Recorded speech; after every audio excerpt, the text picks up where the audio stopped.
Hello, this is Jeremy Falson, SOLAS Coordinator and Website Editor, and I welcome you to the SOLAS Interview Series. In this series, we'll be conversing with UNM students about their research projects. We want everyone at UNM and on the web to listen, and feel free to interact with the media by commenting in the section below. Today we are happy to have Annick Interview780, an MA graduate of art history.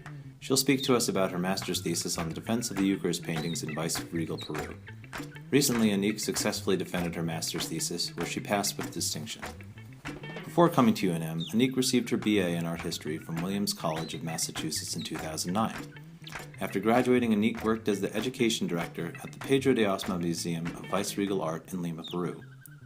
A few years later, she came to Albuquerque, where she re-engaged in her studies of colonial art under Ray Hernandez Duran and Margaret Jackson. With help from the Latin American Iberian Institute and Tinker Foundation, Annick received a field research grant in 2012 and traveled to Peru to research Baroque chapels in the Andes. Recently, I had the opportunity to sit down and speak with Annick about her research. What ensues is the conversation that we had. So how did you become interested in vice-regal Peruvian art? After graduating from Williams, I worked for a year at the Museo Pedro de Osma in Lima, Peru, and that museum specializes in vice-regal painting. So I was surrounded by it for a year, and I became acquainted with its themes and the visual language of it. Initially, what drew me to it was what's called mestizaje traditionally, which is the blending of European and indigenous visual languages within paintings. Peruvian vice-regal painting is also known for being heavily religious, but personally I'm drawn to themes that deal more with social relationships and political contexts within the vice-regal society that are expressed in painting, so I find that especially intriguing. So what was it about the defense of the Eucharist paintings that compelled you to do your research in them? So I first came across Defense of the Eucharist paintings working at the Museo Pedro de Osma. And the paintings featured two main protagonists, the King of Spain on the left and Muslims or Ottoman Turks on the right. And I was surprised by the frequency in which you find Muslims in vice-regal Peruvian paintings in general, especially because the Spanish crown restricted the immigration of what they considered to be undesirable citizens to the American colonies, people such as Moriscos, Muslims, Jews, and recently converted Christians. So it stands to reason that the Muslim or Turkish character in Peru was largely based on lore or imagination. So I'm intrigued by how artists in Peru use the imaginary more as a symbolic tool in their paintings. So what are the origins of the defense of the Eucharist paintings, and what are they trying to express in terms of social religiosity and political power? So we find Defense of the Eucharist prints being produced in Spain before they were reproduced in the Americas. And the European prints are foremost Counter-Reformation imagery. The Defense of the Eucharist prints are symptomatic of a growing trend of Catholic monarchs to use art as a tool of persuasion against the growing Protestant movement. And the Habsburg kings, who ruled Spain from around 1500 to 1700, considered themselves to be defenders of Catholicism against the threats of Protestants and Muslims. So when we look at the prints produced in Europe, we see the King of Spain in armor raising a sword against enemies, and he's protecting the Eucharist behind him. He's also victoriously leading his troops against the enemies of Catholicism, so it's a military scene. And in terms of political power, the prints always portray the King of Spain assured in his victory. The Eucharist is pretty much safe. It's not actually suffering any physical assault, like the versions we see produced in Peru. So, in the European images, the prints acknowledge heretics as a threat to Catholicism, but the threats are always pretty manageable. Could you tell us about how you started to formulate your conclusions about the difference between Peruvian defense paintings and European prints? First of all, I looked at the European prints, and I noticed that the enemies of Catholicism are usually depicted as an unspecified crowd of attackers. And secondly, that the King of Spain always takes on the focal point in these prints, and the Eucharist takes a sort of back seat to his prominence. In Cusco school paintings, which were based upon these prints, we see significant differences. They're organized based upon an opposition between the Catholic king on the left and Ottoman Turks on the right, and the two groups fight over the centrally placed Eucharist. What the artists did when they manipulated their European model was they represented the enemies of Catholicism as Ottoman Turks, and they also represented them in a really dignified light, We see them occupying a corresponding space, so they're sized similarly to the Catholic monarch, and they're also decked out in opulence, similar to the way the Catholic king is. They're really given respect in their appearance in these paintings. And second modification that intrigued me is the placement of the Eucharist as a central emblem in the paintings. The Turks are trying to bring down the Eucharist with ropes, but it's an interesting sort of opposition in the fact that it seems more festive and theatrical than eminent. So they're not actually trying to hurt it, it's a sort of theatrical opposition. So what role does the Eucharist play now that it replaces the king as the central object in the painting? Well, the Eucharist, as the crux of the composition, anchors the organization of the canvas both horizontally and vertically. So if we look at it vertically, there's the King of Spain on the left, and then the monstrance takes the central place, and the Muslims on the right.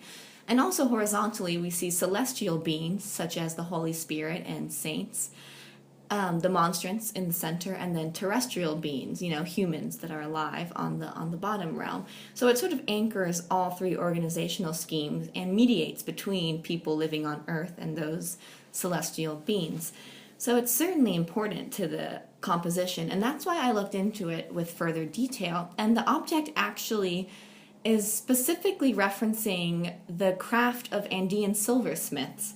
Because if we look at the Eucharist, it's housed in a monstrance, which is a ritual receptacle for the Eucharist. And receptacles such as these in Europe often looked like Gothic or Roman sort of mini temples, architectural structures. And in Peru, they were almost always made as these sort of long candlesticks with a sunburst shape at the end. And in all Peruvian paintings of the Defense of the Eucharist, we see the sunburst monstrance. So it's a sort of commemoration of, firstly, Andean silversmiths who were so apt at creating these luxurious monstrances. They were so famous that they actually were sent back to Spain often. And secondly, I think that the sunburst monstrance at the end is a sort of a dual signifier. It represents the light of Jesus Christ, which is the host, which is supposedly his body made present on earth. And also, symbolically, it represents Jesus Christ's triumph over heretical or idolatrous gods that existed in Peru, such as Inti, which was the Inca sun god, also known to be represented in a sunburst shape. So when we see the monstrance in these paintings, it at once references Jesus Christ and also his triumph over Inti. Why were defense paintings more popular in viceregal Peru as opposed to New Spain or Spain? I think these paintings succeeded in Peru because the balance of power on display in Defense of the Eucharist paintings held special resonance in the Andean world. Andean artists succeeded in presenting the King of Spain and his Turkish enemies as balanced and dignified opponents. The idea that opponents should be balanced, but not necessarily equal, was an old idea in the Andes, and we can find it expressed in Inca political organization, for one, and also in their artistic languages that we find in their ceremonial drinking vessels, textiles, and even in city organization. And when I look at the paintings, I'm also reminded of the Andean cognitive reasoning theory that triumph can only be achieved through festive opposition. And this premise is generally known as tinku in Quechua, and I came across it in the dictionary of a Jesuit priest who wrote down a Quechua Spanish translation dictionary in 1607, and he defines tinku as complementary opponents coming together to create something new and powerful. And I really believe we can find that in these paintings. And what's interesting about the word tinku is that it has many linguistic permutations in Quechua. And another one that I came across was the word tinku masi, which is mi contrario en juegos o fiestas, my opponent in ritual celebrations or games. And Andean societies often enacted festive battles between communities to reaffirm their territorial boundaries and solidify new relationships between towns. I think that when we look at these paintings, they function and succeed because they're a representation of tinku, two festive opponents coming together to create the triumph of Christianity embodied by the Eucharist. And what's interesting about these tinku performances in colonial Peru is that we actually find both Spaniards and Andeans dressing up as quote-unquote Christians and Moors and battling each other.